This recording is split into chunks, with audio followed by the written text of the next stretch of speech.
Well, ladies and gentlemen, what an interesting weekend. We had all the mass hysteria last week with Kamala Harris being announced as the probable Democratic nominee, everyone endorsing her. She goes up in the polls a little bit, but now she is starting to come crashing back down to earth. And we've got one of her rallies here. This one absolutely viral. Look at this, 70,000 likes, over 2 million views. Kamala Harris was holding a rally in deep blue Philly. Only 68 people show up, and it's like at this weird old folks home. I mean, like, look at this. This is, and then you compare this to what Trump has, and you've still got these liberals coping. I mean, it's so obvious Trump's going to win. Even some of the inner liberals, the polling experts, they're like, yeah, this is absurd. We know for sure Trump's winning. That's liberals admitting it. CNN, their top polling experts, come out and said, there's no way. It's very unlikely Harris can win, even after the recent polling boost. And we've got other numbers that expose it. I talked about this yesterday. Let's just take a look at this. This is like this is like an old folks home. This is an old folks home, I think, and you compare this to what Trump had. We're going to look at Trump's rally as well. So, and I know they're just rallies, and you can say, well, Biden in 2020 didn't have any rallies and he won. Well, that was in part due to the pandemic, him using it as an excuse. There's no way. I'm telling you guys. We've also got updated data. Kamala Harris, very far left. I guess for you guys it would be like that. Very far left. And also, we've got a new presidential update. This is maybe the first actual forecast we've seen. This looks like a knockoff of 538. Is this 538? Like, this looks exactly like the same font and everything. What is this? JKH forecast. Trump with a 62% chance to win, 287 electoral votes. We're still waiting for more polling. Trump right now 62, Harris at 38. You can see all the major swing states. It's Nevada, it's Arizona, a little bit darker red there than the Rust Belt. Obviously, the Rust Belt's going to be very close. We expect Georgia, North Carolina right now both going for Trump. Minnesota and Virginia. I believe the common theory right now is that possibly with Harris in, Virginia might be a little bit easier for Trump, with Minnesota being harder. We did get those two Minnesota polls. A lot of people upset about them in the Trump camp.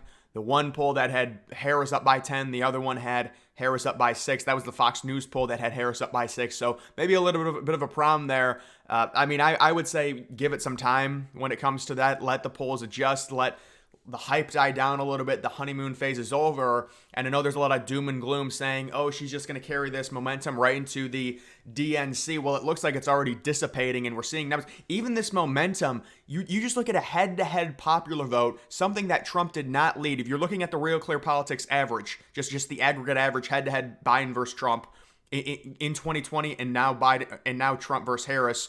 In 2020, Trump never led the average one single day. And now you're looking at Trump versus Harris.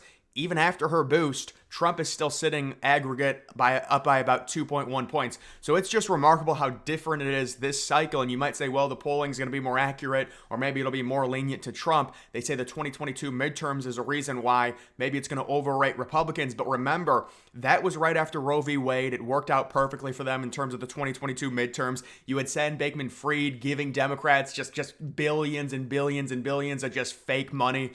So it doesn't account for that. And even when you look at that, I mean, it did say the generic ballot, Republicans were going to win by 2.5 points. They won by like 2.3, so it was like 2.2 off. It was just the way the votes split between the states. That's why the Republicans got screwed in 2022, but they did win the generic popular vote when you look back at the midterms of 2022. That's correct. So the polling, maybe it's more accurate, and if it is more accurate, that's great news for Trump. Looks like he potentially could win the popular vote. There's numbers coming out saying, oh, the betting is saying she's got like a 65% chance to win the popular vote. Of course, we know the popular vote really doesn't matter, but I have said that it is very important. Well, it's not very important, but the Republicans could use a popular vote win. Let's just say that, because it's been pretty rough recently for them. You could say, well, they just run up huge numbers in California, and that's like the liberal cope in 2016. Hillary crushed Trump in terms of the popular vote. Number one, that's not true. Beating someone 48% to 46% is not crushing them. She won by 3 million by 3 million votes in terms of the popular vote, and it was because she ran up ridiculous numbers in California, winning the state by like 5 million votes in and of itself. You take away California, Trump wins the popular vote. I know you can't take it away, but just in general. And then obviously in 2020, the number ballooned significantly more, where Biden won it by 7% and Trump still nearly won the election. That is based off of the Electoral College. I might do a video on it. I read somewhere like 4 or 5 months ago, there's a bunch of liberals trying to come together to take away the Electoral College and just make it the popular vote, which basically allows New York and California to decide all of our politics. That's a real genius idea. It's not going to happen, but maybe I'll have to look back into it because I know they're probably going to be pissed off if Trump wins another election while losing the popular vote. But this is not going to be nearly as drastic as it would have been in 2020. Even if he loses the popular vote, I'd imagine it'd be by a point or less than a point. So I don't think they'd really go crazy in terms of that. We also do have other stuff here. So this is the cheating apparatus that they're doing. They're already cheating right now. Campaign finance fraud. This is what I covered. And you can just see there's more news on that. I covered that like 3 or 4 days ago. JD Vance is hitting back, man. There are a lot of people, including Republicans. I mean, I see it in my chat all the time. They are pissed off. They think JD Vance was a terrible pick. And I will say, I mean, when I did my instant reaction to JD Vance, I said, you know, it's whatever. I just think it's Trump trying to preserve his legacy. If something happens to him, JD Vance is a pit bull. He's going to go hard. I think there's this weird misunderstanding with JD Vance because he was a never Trumper back in 2016. I mean, he's done the full 180. Like, seriously, he is Trump's pit bull. He's going to be the fight dog for sure. He's extremely smart, former lawyer, really good at debating, really good at arguing, really good at, segmenting things correctly in terms of these arguments. And you can see Kamala Harris questioned my loyalty to this country. That's the word she used, loyalty. I'd like to ask the vice president, what has she done to question my loyalty to this country? I served in the U.S. Marine Corps. I went to Iraq for this country. I built a business for this country, and my running mate took a bullet for this country. So my question to Kamala Harris is, what the hell have you done to question our loyalty to the United States of America? Very, very, very, very good statement from JD Vance. Really strong. The way he presented it was very well. The pauses in between to let the crowd clap, all of it. The moment was very good for JD Vance there, and he has taken a beating from the Democratic establishment. People, even Republicans, they're falling for it. Guys, it's just all bullshit propaganda. Who cares? It's going to go away in a week. He's a VP. It's not going to change anything. The only thing I can say is if Trump was for sure going just for the win straight up and not worrying about his legacy or what if he dies and someone has to take over, I do think Tulsi Gabbard would have completely locked up this election for Trump. I would imagine if Tulsi Gabbard was the pick, you'd probably be seeing Trump win Hawaii, honestly. I'm not even kidding. And like maybe a state like New York, I think it would be really bad. I think Trump would get well over 400 electoral votes with Gabbard, considering Gabbard annihilated Harris, who's now running. Gabbard destroyed Harris so bad it literally knocked her out of the entire thing. When she had a massive funding apparatus, she couldn't even make it to Iowa because of that debate. But I understand what Trump's doing. My only thought is if you were going to go with JD Vance, maybe go with Vivek to help with the young vote. And I did see people arguing, well, Vance is only 39, but I just think Vivek is he relates more, he's more energetic. I'm not trying to badmouth Vance, but just in general, if you were going to go with someone younger, Vivek just seems like people gravitate to him. He's got an energy, he's got a way with words, and he's a real fighter. He said even more crazy things when it comes to changing everything within the U.S. government, trying to fix it. Very radical stuff, which maybe Trump wanted to shy away from, but still JD Vance is kind of like seen at this point as maybe a Trump 2.0. But all of these attacks against JD Vance, they're all not going to matter. That's not what's going to decide this election. Even though I didn't think JD Vance was necessarily the best pick, I don't think it matters too much in terms of that. We've also got this GovTrack plotted each set. I wonder if GovTrack took this. They had to have taken this down, right? Because in 2019, they took it down when it said Harris was the most liberal senator out of everyone. And now we've got the 2020 numbers coming out. Harris is right on the line in terms of being the most liberal. People, they are screwed, man. There is no way that we are going to elect someone this far left. It is ridiculous. And they're already coming out now. They're trying to appease everyone. Oh, we're not going to ban fracking. That was just a joke when I said it during the primaries in 2019. We do not elect people like this. She is too far left. They're going to try and swing it to make her more center, make her more appealing. Remember the news that came out? Trump speaks at the Bitcoin conference. It's huge with crypto. Crypto is going to decide this election. So many people are in it. And there's a lot of independent people that love crypto. They see what the Democrats have done. They're banning all the centralized exchanges. We've only got Coinbase and Kraken left. it's disgusting. And now there's reports that, oh, Harris is trying to appease the crypto community by saying we're going to look back into it and we want to have a cordial relationship. And she almost talked at the Bitcoin conference. It was rumored she was going to, but then I guess she backed out. Trump is there speaking. And Trump also has, remember, he's got Vivek in his ear influencing him when it comes to crypto. And Vivek, Vivek is the perfect person for that. So the Republicans have such a much better apparatus around crypto, which crypto is extremely important for the United States. And this is huge news after what the Democrats did.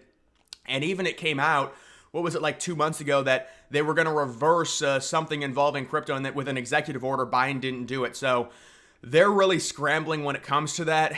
And what do we have here? We've got Google. Google is now censoring search suggestions on Trump's assassination attempt. Ooh, anything that helps Trump, that's bad. That is bad. But no, they don't censor the Hitler assassination attempt. This is just crazy considering this happened 2 weeks ago. But no, it's not here. I guess it doesn't show up. But Trump is bad. Anything that helps Trump almost getting killed is bad. I'm sure if Trump actually got shot, it would probably be, actually died, during the attempt, it would be up here. It would probably be up here. They'll probably try and argue. I don't even know what Google would argue. They don't even have to answer to anything. That's how bad a lot of these liberal sites are. None of them answer to anything. They don't really have a CEO. It's just a cog in a system, so you have no one to blame. Remember when Jack Dorsey stepped down from Twitter and they put in some Indian dude that no one knew how to pronounce his name? That's done on purpose. There's like no one to blame. It's a system. You say, oh my God, why did my tweet get deleted? Why is my account locked? You really can't blame anyone because it's a system. They don't care.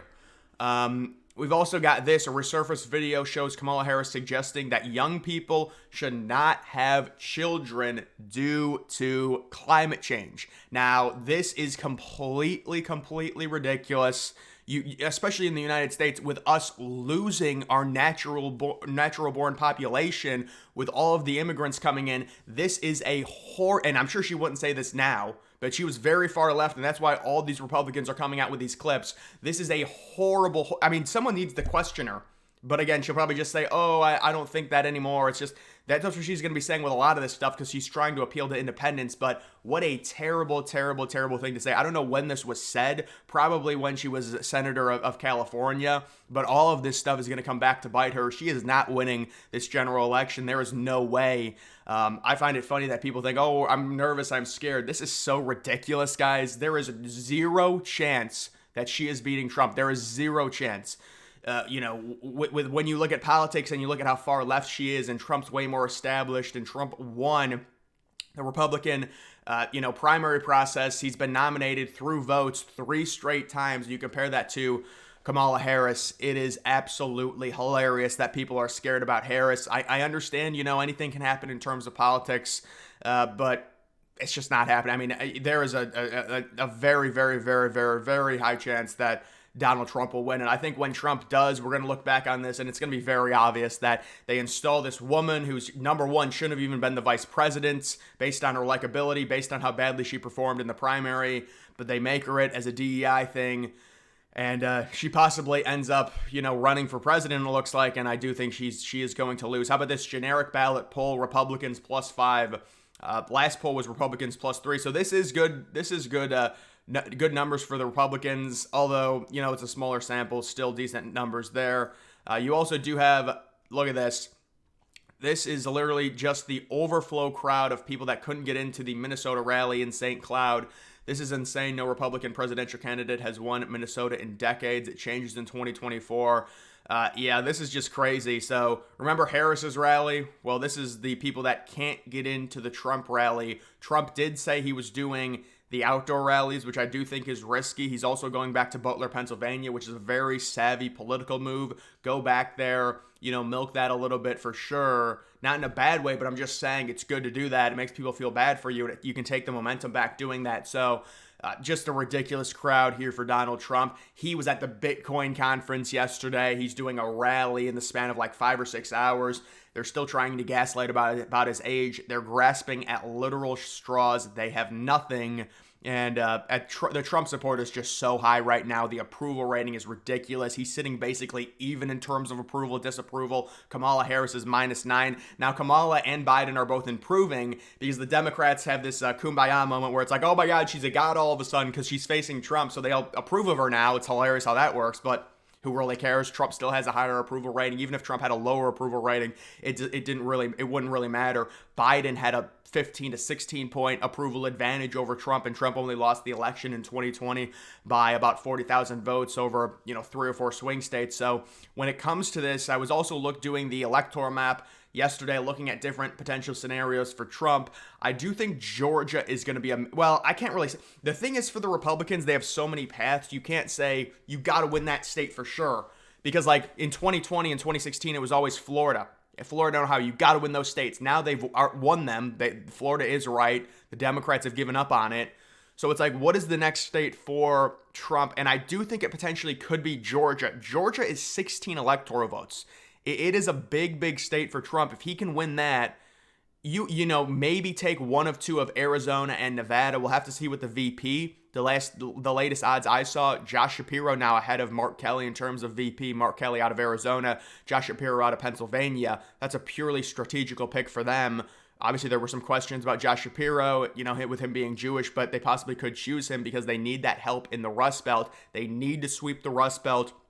If Donald Trump can win Pennsylvania and Georgia, I do agree. I think he has the election locked up at that point, considering all of the other states, the way the math is looking. Obviously, North Carolina is also important, but North Carolina, Georgia, you don't even have to talk about the other two Rust Belt states or Arizona or Nevada. It could just be those states, and Trump would look really good. And I also think New Hampshire could be in play. I know there were some recent polls that had Harris up over Trump in New Hampshire. RFK polls very well in New Hampshire. RFK will likely drop out in September and endorse Trump, which should help Trump in that state. Considering it is a lower population, that could have a major influence. I've seen polls in New Hampshire where RFK was polling at around 19 to 20%. So that could be a huge influence. And then RFK, the deal would be if he endorses Trump, he would get a cabinet position within the Trump administration during his term from 2024 to 2028. And then I do also have to mention something that people were trying to get me on, or saying, what do you think about Trump saying this? Like Trump saying the idea of you're not going to have to vote in 4 years. That was misquoted. What Trump was meaning, and what he said after that, he said, we're going to have such a good thing going here in the United States, meaning in 2028, after 4 years of Trump, it's going to be so good, it's not even going to matter with voting. Trump was not saying that he's going to be a dictator and he's going to try and take over for the next 10 to 15 years. I mean, number one, he's already ridiculously old as it is. I don't know what people expect him to rule for the next 30 years. It's not possible. He won't live that long. Number two, that was misquoted. They cut off what Trump was really saying. So once again, they're misquoting Trump, and there's this mass hysteria, when in reality, the quote was very harmless, and he was just meaning that the country's going to be in such a great place, you're not even going to have to worry about it because everything's going to be so phenomenal. He says that at the end, they didn't add the context to it. They're very desperate right now. They're getting crushed, and it's looking very, very bad. So now they're starting to make stuff up about J.D. Vance and having sex with a couch. It's been proven by the AP to be false. Everybody admits it, but they still talk about it. And now all the made-up stuff about Trump, all of the attacks, all of the death threats, all of the assassination attempts against Trump, they know that this is looking very bad for them. That's why Trump needs to stay safe. That is the number one thing. He needs to stay safe. These rallies are amazing, but he needs to make sure. I mean, you look at this rally versus no, guys. I understand. Trump has this rally in Minnesota. There's like 50,000 people there. But Kamala Harris was speaking at an old folks home in front of 68 people, so it makes sense that Kamala Harris is going up and she's gonna beat Trump. That makes total sense. I know it's just a rally, but still, this is absurd. It's not even close. We'll have to see who she picks for VP, but Kamala Harris is just not going to beat Trump. I'm sorry. It's such a sham. They had zero momentum. Now they think they can just install Kamala Harris and poof, suddenly everything's good when she was already ridiculously unlikable. It's just funny how that works. But either way, guys, that is going to do it for this video. Make sure you follow me on X. Link to that's always in the description.